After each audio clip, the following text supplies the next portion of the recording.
Good morning. Welcome to Morning Joe with Christina and Brooke.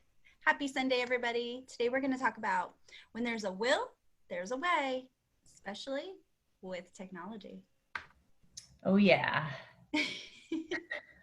This has been the week of technology, the universe really challenging me and us as a threesome in figuring out technology.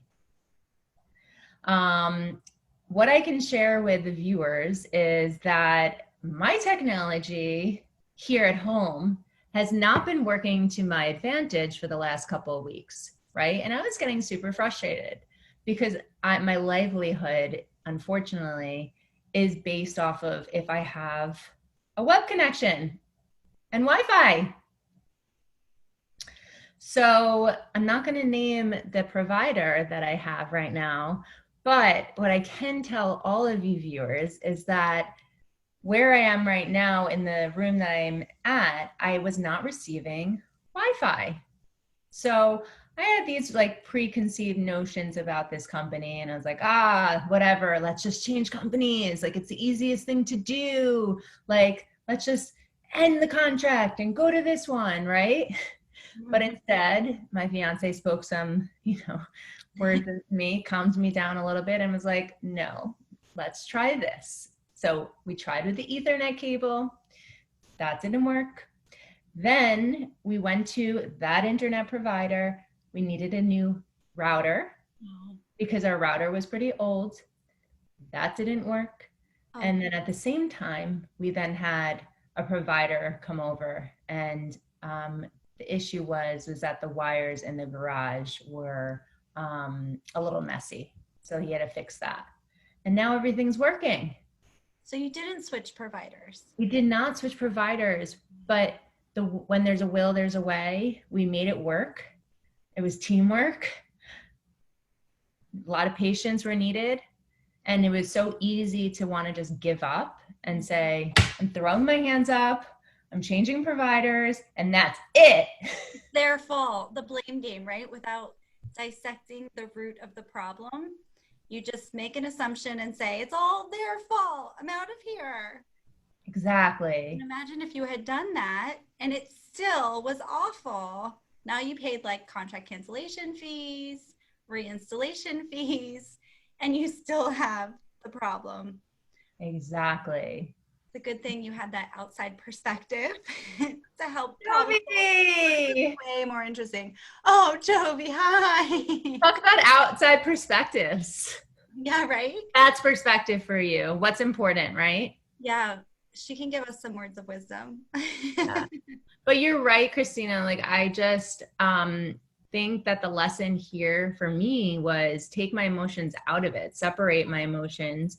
And even though it was a super frustrating situation that was reoccurring, do something about it and do it when I'm calm. Be proactive rather than reactive when the issue is happening. And maybe, hire some help in to help you get things done when you're emotional.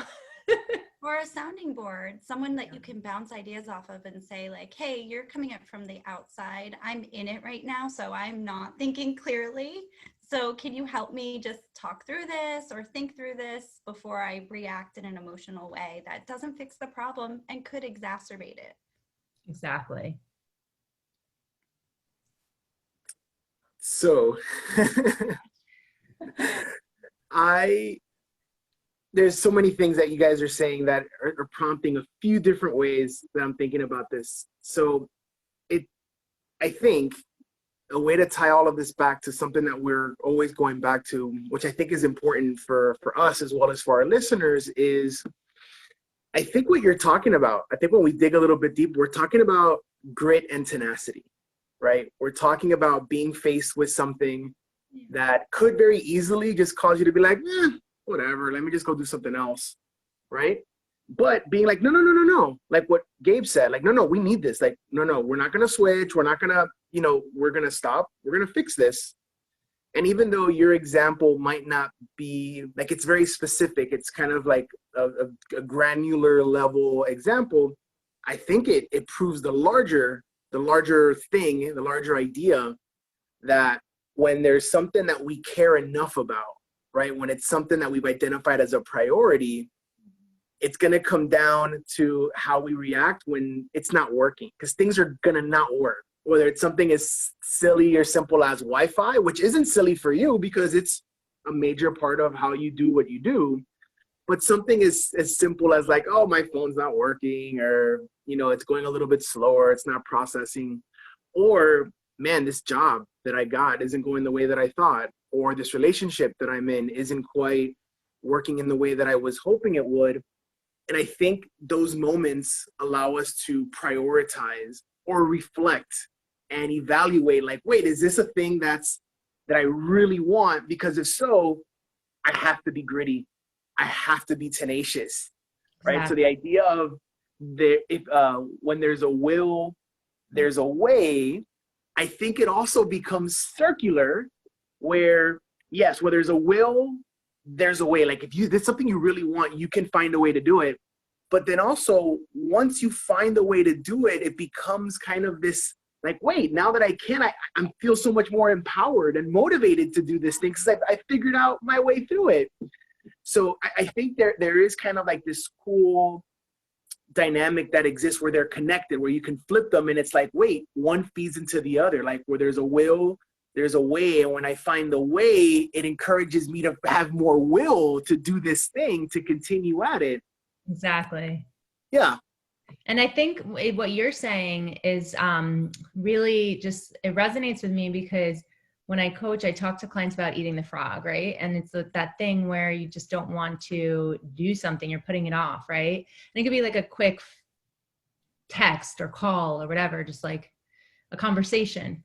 And when you move closer to that and you get it done, exactly what you said, everything else is so much easier. Mm-hmm. Oh, totally. And this is something that we deal with all the time at where Christina and I work, at the school that we work at. And I cannot imagine you don't as well, Brooke. Like so many of the people that we work with, for us it's students, for you it's adults, the whole idea of like, well, there's a will, there's a way. For many of them, the reason there is no will is because they don't believe there's a way, right? Like these are kids who believe that I can't do this. I've experienced nothing but failure. Right. Every teacher I've ever had, every situation I've ever been in has led me to believe that, you know what, I suck at this. I can't do this. And it's not until they experience sometimes some easy wins. Sometimes you do have to flip it. We're like, no, let me show you that there's a way. And then once they're like, oh, wait, I can do this. I don't suck. I'm not terrible. I'm not, my kid's worst or my parents' worst kid. Wait, I could do. Then all of a sudden they feel like I now have a desire for this. Yeah. Wow. I can't believe you just said that. I was just talking about that with Gabe, about one of our stepsons, well, my stepsons, about the mindset shift. Yes. And I always want to be upfront, man. I credit that hashtag Michael Delman. He's the one that I first heard that from, where it's not like, oh, if there's a will, there's a, yeah, but for some of these kids, the kids that we work with, it's sometimes you got to flip it. It's where when they believe there's a way, then the will follow afterwards. Mm-hmm. So true. Yeah. Wow. I know. It's like mind is blown. So what's the big takeaway? Like, what does that mean then, right? So where there's a will, there's a way. We started off with the tech piece. In my terrible way of always doing it, I always look at the bigger picture, like philosophical. I love the life lessons. That's what we're here for. So what is like a takeaway? What is like one thing that if maybe somebody who's listening to this can refer back to during the upcoming week, or not necessarily like a mantra, but just something like, something that might be useful for them for the next couple of days as they deal with the week when it comes to what we're talking about? Christina, did you want to go? Sure. I have a lot of things floating around in my mind. Nothing worth doing it's like in my head, it's swirling around.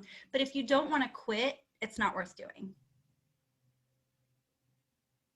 Explain that again. If you don't want to quit. Oh, I get it now. It's not worth doing. I understand. So when you're doing something and you care enough about it that you're like, oh, this is terrible, I'm out of it.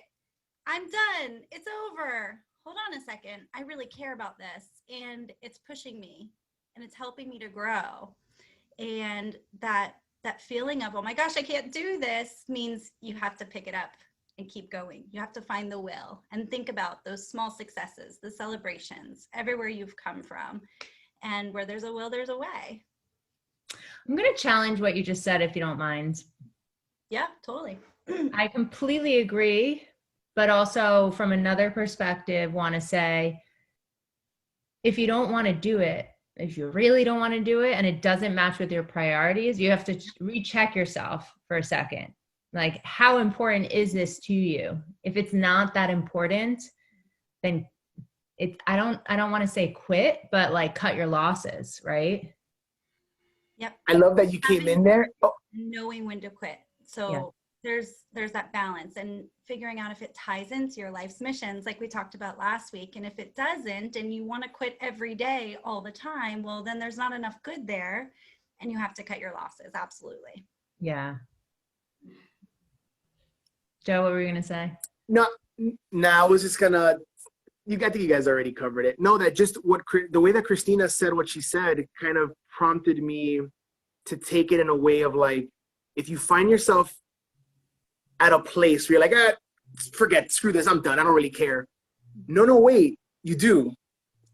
And whether or not now that's the thing that prompts you to say, well, do I care enough? Is this one of those priorities? Is it one of the things that I'm really valuing, that I've really been setting my life around? Like, this is one of those goals.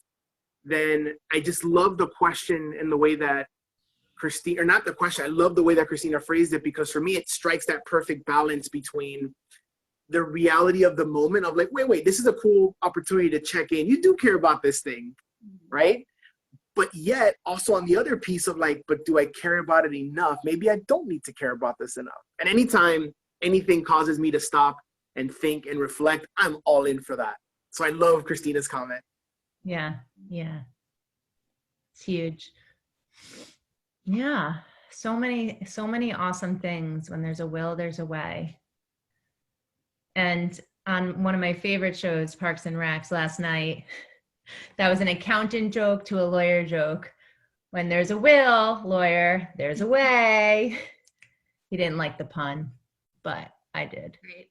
It's perfect. It's a beautiful note to end on. I love us. I love this dynamic. I love that you guys push me to do more than I did before. So you're awesome. Happy Sunday, everybody.